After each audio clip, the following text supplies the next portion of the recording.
O purgatório é uma invenção medieval? Essa pergunta é necessária porque, infelizmente, tem se ouvido cada vez mais na boca de pregadores católicos e até professores de teologia esse tipo de afirmação que é, na verdade, absurda. Por quê? Porque o purgatório é um dogma de fé. É um dogma de fé que foi estabelecido por 2 concílios ecumênicos, o Concílio de Florença e o Concílio de Trento, e que, portanto, não pode ser questionado. Isso você pode encontrar com toda clareza no Catecismo da Igreja Católica, a partir do número 1030. Ali se estabelece qual é a fé da Igreja. Agora, vamos responder ao problema histórico. O purgatório é uma invenção medieval? Definitivamente não. Por quê?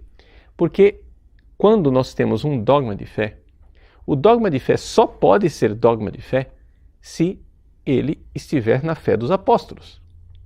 A pergunta básica que as pessoas fazem é: mas onde está escrito na Bíblia que o purgatório existe? Resposta: e quem falou que tem que estar escrito na Bíblia? Que bobagem é essa? Que absurdo! Nós, para crermos em algo, não precisamos crer porque está na Bíblia. Precisamos crer porque está na fé dos apóstolos. E porque está na fé dos apóstolos que eu devo crer na Bíblia, que eu creio na Bíblia. Pois bem, a fé dos apóstolos nos diz, desde o início da igreja, que a igreja reza pelas pessoas falecidas.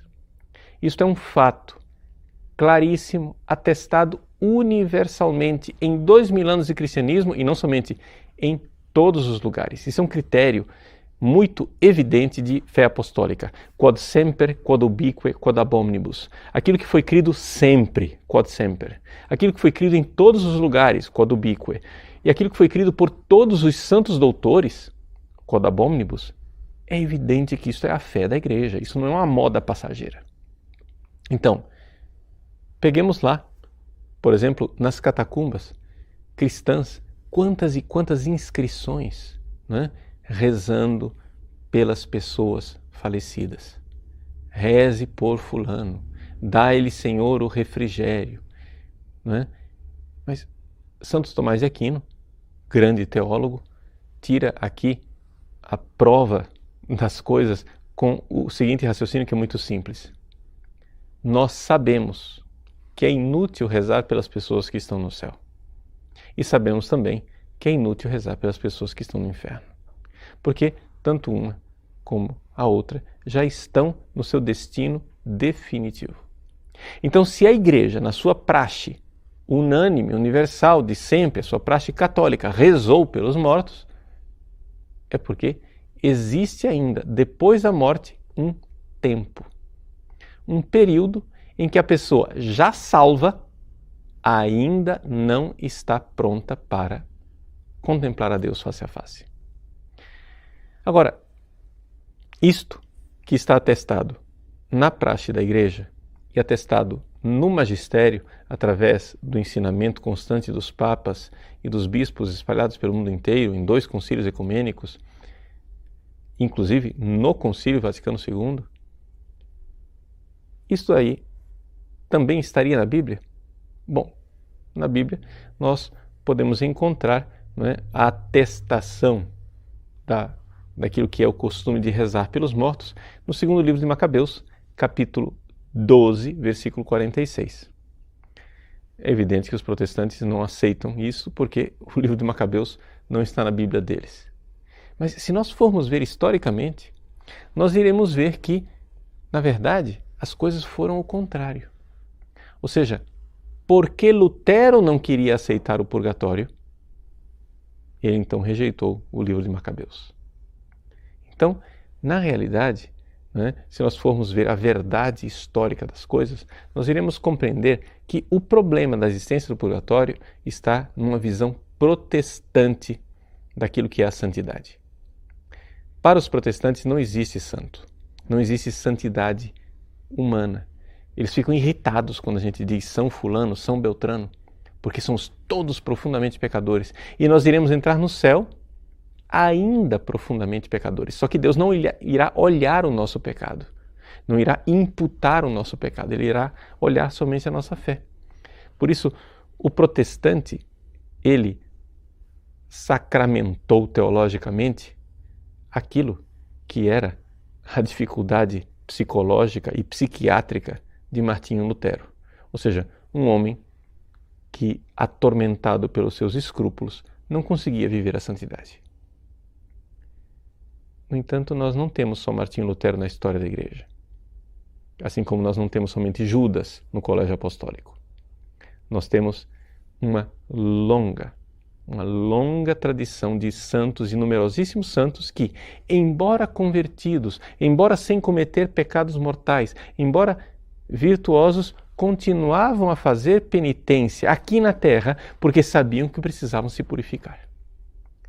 Esta praxe da Igreja, atestada ao longo dos séculos, nos diz isto, que mesmo depois de perdoados os nossos pecados, ainda existem em nós aquilo que se chama-se reliquiae peccati, ou seja, os restos do pecado, os resquícios que ficam em nós dos pecados já cometidos.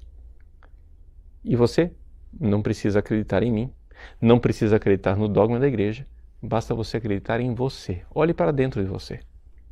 Depois que você foi perdoado dos seus pecados, na confissão, você vê claramente que ainda existe dentro de você uma tendência para o pecado, uma desordem para o pecado. É esta desordem que não pode entrar no céu.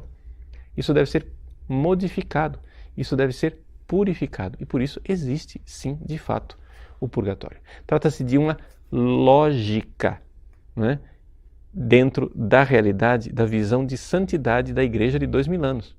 Nós cremos que a santidade é possível.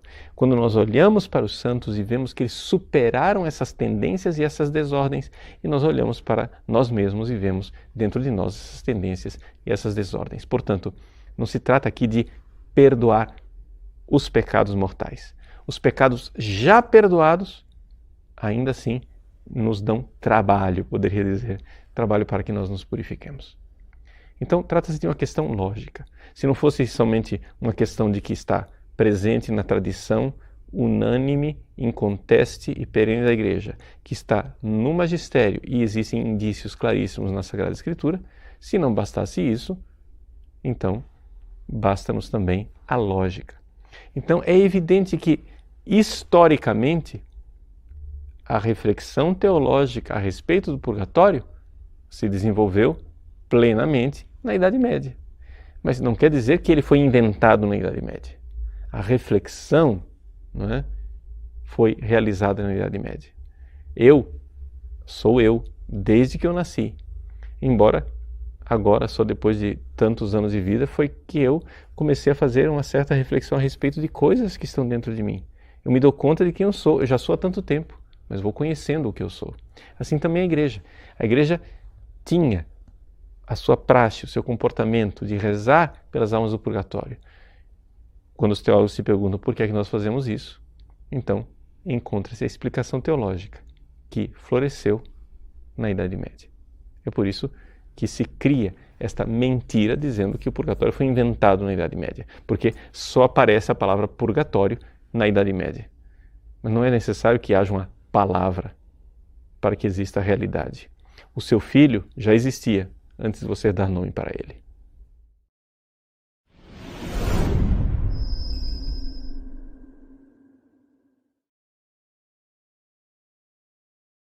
NQI.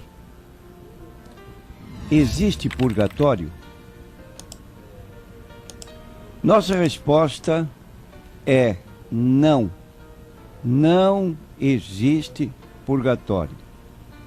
Segundo o ensino da Igreja Católica, purgatório é um lugar onde as almas dos pecadores aguardam uma oportunidade para serem salvos. Seria uma estação intermediária, um lugar de fogo purificador em que as almas ficariam à espera de alguém para lhes indicar o caminho. Essa doutrina é contrária à palavra de Deus. E nós vamos dar algumas razões baseadas na Bíblia Sagrada. Primeira razão nós encontramos em Romanos capítulo 8, versículo 1.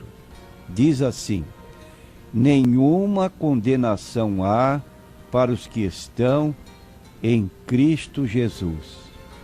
Vou repetir: nenhuma condenação há para os que estão em Cristo Jesus. Encontramos mais na Bíblia Sagrada, em 1 João 1:7, se andarmos na luz, como Ele na luz está, temos comunhão uns com os outros, e o sangue de Jesus Cristo, seu Filho, nos purifica de todo o pecado.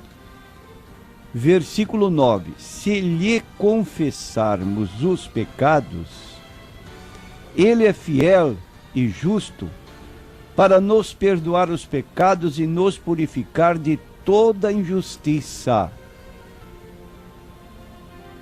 Então aí está uma segurança para aquela pessoa que em vida aceita o Senhor Jesus como Salvador. Nesse intervalo entre a morte e a ressurreição do corpo, a pessoa já está com o Senhor Jesus Cristo no céu. A pessoa que recebeu a Cristo como Salvador e Senhor. A respeito disso, o apóstolo Paulo fala na sua segunda carta aos Coríntios, no capítulo 5, no versículo 6 e no versículo 8, o seguinte: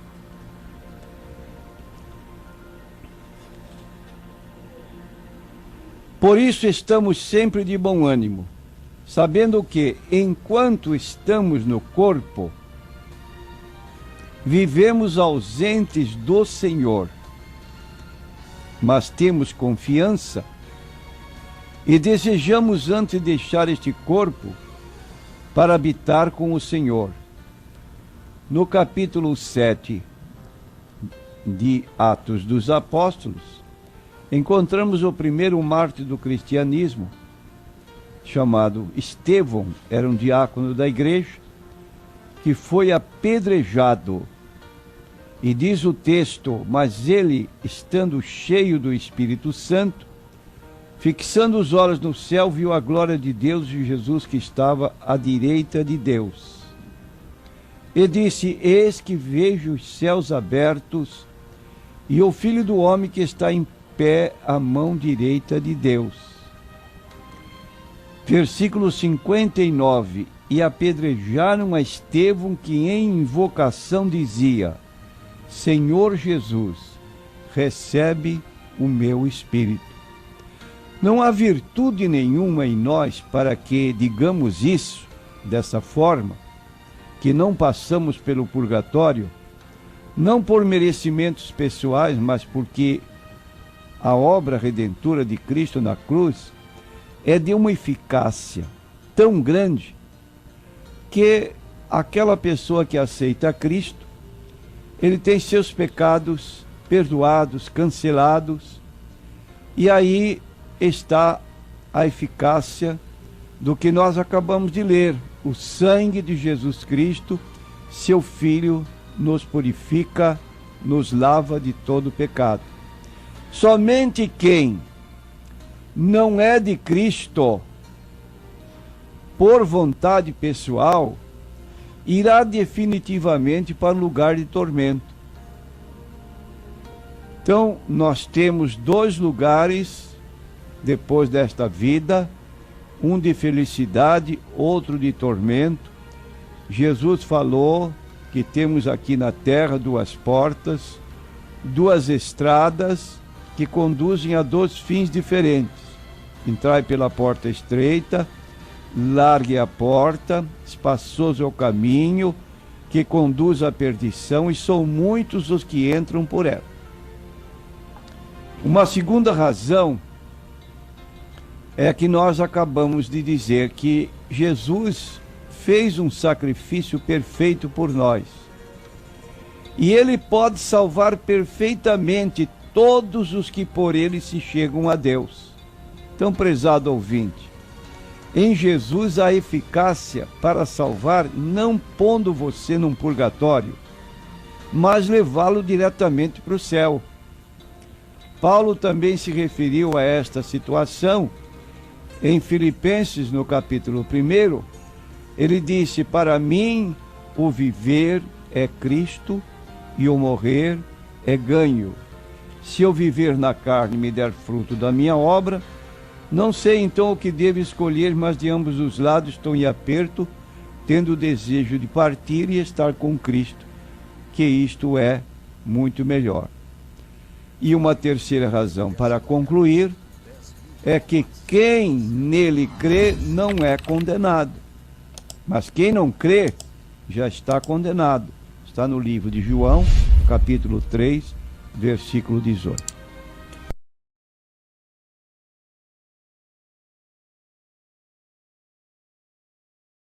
Eu crio também no tal do purgatório, segundo a religião. O católico que recebe os derradeiros sacramentos, sobretudo se confessa ao sacerdote na hora de morrer, ao invés de ir diretamente para o céu, vai para o purgatório, porque lá ele tem que pagar, tem que sofrer o castigo dos pecados que ele praticou. As pessoas que ficam aqui na terra, segundo o ensino da religião, podem, com as suas rezas, os seus sufrágios, sobretudo a missa, aliviar o tempo do purgatório das pessoas. As Escrituras, meus amigos, não ensinam isto. Quem crê no chamado purgatório recusa crer em Jesus Cristo como único Salvador. A palavra purgatório quer dizer purificatório. João diz que o sangue de Jesus, o Filho de Deus, nos purifica, nos purga de todo pecado. O único verdadeiro purgatório do pecador é o sangue de nosso Senhor Jesus Cristo. Quando o pecador confia nele, ele é purificado, é purgado de todos os seus pecados. E o sacrifício de Cristo na cruz aconteceu como castigo dos pecados que eu pratiquei, que você praticou, meu prezado amigo. Ninguém que confia de coração em Jesus vai para o purgatório para sofrer o castigo, as penas que merece, por ter ofendido a Deus ao pecar. Esse purgatório não existe. Eu criei em Jesus Cristo e criei no purgatório ao mesmo tempo. Eu criei em Jesus Cristo e criei nos chamados sacramentos para a salvação. Eu criei em Jesus Cristo e criei também. É o cúmulo, é o auge da petulância, do orgulho. Eu criei no valor das minhas pobres obras, como contributo possível para a minha salvação eterna. Já me disseram tantas vezes isto. Os crentes são muito orgulhosos, um orgulho desmedido. Tanto orgulho tem os crentes que dizem que estão salvos. Isso é orgulho. Meu prezado amigo, a verdade é diferente. O crente diz que está salvo e está mesmo. Não porque ele é orgulhoso, mas porque na sua humildade verdadeira ele confia só em Jesus Cristo. Ele não confia nele, não confia nas obras que ele pratica. Quem confia nas suas chamadas boas obras para a salvação, este sim é orgulhoso. É orgulho rematado indivíduo, supor-se merecedor de salvação, porque Deus níqueis de esmola para os pobres. Isto é que é orgulho. Só recebe perdão e salvação eterna o pecador que de coração arrependido confia em Jesus Cristo como único Salvador, porque Jesus Cristo na cruz sofreu o castigo dos pecados desse pecador. Naquela hora, daquela madrugada de 8 de novembro de 61, eu reconheci-me pecador e perdido, e me lancei pela fé, pela confiança nos braços de nosso Senhor, e Ele me acolheu, dando-me salvação eterna. É evidente que eu não podia continuar como sacerdote, pois, crendo na palavra de Deus, confiando em Jesus como verdadeiro Salvador, eu não podia mais voltar a crer naqueles dogmas do romanismo. E não crendo naquilo, é óbvio, não podia continuar a exercer aquele sacerdócio. A promessa indefectível de nosso Senhor Jesus Cristo, prezado amigo visitante, é esta: porque Deus amou o mundo de tal maneira que deu o seu Filho unigênito, para que todo aquele que nele crê não pereça, mas tenha a vida eterna. João, que registrou esta promessa de Jesus, anota: quem crê nele não é condenado. E de outra feita, nosso Senhor repetiu a mesma promessa com as seguintes palavras: na verdade vos digo que aquele que crê em mim tem a vida eterna. Tem a vida eterna. Por isso, Paulo apóstolo, em Romanos 8:1, observa: portanto, agora, veja o advérbio de tem, agora. Portanto, agora, nenhuma condenação há para os que estão em Cristo Jesus. Nosso Senhor disse que aquele que crê nele tem, ele não disse terá, mas ele empregou o verbo aqui no presente do indicativo tem agora. Aquele que crê nele tem a vida eterna. E Paulo, inspirado pelo Espírito de Deus, escreveu: portanto, agora, nenhuma condenação há para os que estão em Cristo Jesus. Prezado amigo, o dia da salvação é hoje. Você pode ser salvo agora, e Deus quer assim. Prezado amigo, abra o seu coração para confiar em nosso Senhor Jesus Cristo. Ele que na cruz morreu também por você. E ele morreu como castigo dos pecados que ao longo da sua vida você tem praticado. Ele morreu para lhe perdoar e para lhe dar salvação eterna. Agora ele quer que você, de coração verdadeiramente arrependido dos seus pecados, confie nele, confie sinceramente nele e somente nele, porque em verdade ele é o único Salvador. Amém.